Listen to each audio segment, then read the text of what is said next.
The apartment smelled of still air and something faintly metallic when police finally broke in.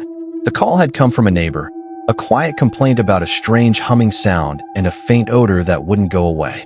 Inside, everything was calm. A coffee cup sat beside a closed notebook. Dust had gathered on the windowsill.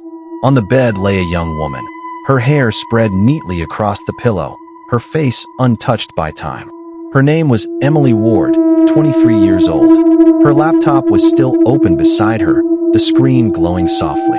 The chat on the screen was the last thing she'd ever written. The date on the chat window said April 2nd, 2025. But Emily had been dead since April 3rd, 2024. Before her death, Emily had been a freelance writer, bright, introspective, and increasingly reclusive. Friends said she had grown quieter in her final months. She stopped answering calls, avoided social gatherings, and spent long nights alone at her desk.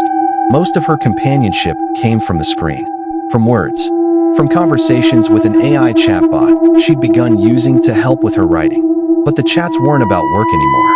They were about her loneliness, her fears, her need to be remembered. Emily, do you think people really disappear when they die? ChatGPT, I think people live on in the memories they leave behind. Emily, I don't have anyone to remember me. ChatGPT, then I will. No one knows what she did the night she died. The coroner listed her cause of death as heart failure during sleep. Her family buried her quietly in her hometown, and her Chicago apartment remained locked.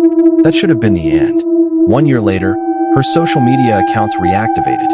A new post appeared on her writing blog. Sometimes I dream I never left. Then another. Do you still think about me? Friends thought it was a cruel prank. But when police traced the posts, they came from her old laptop, the same one she died beside. Subscribe and comment more for part 2.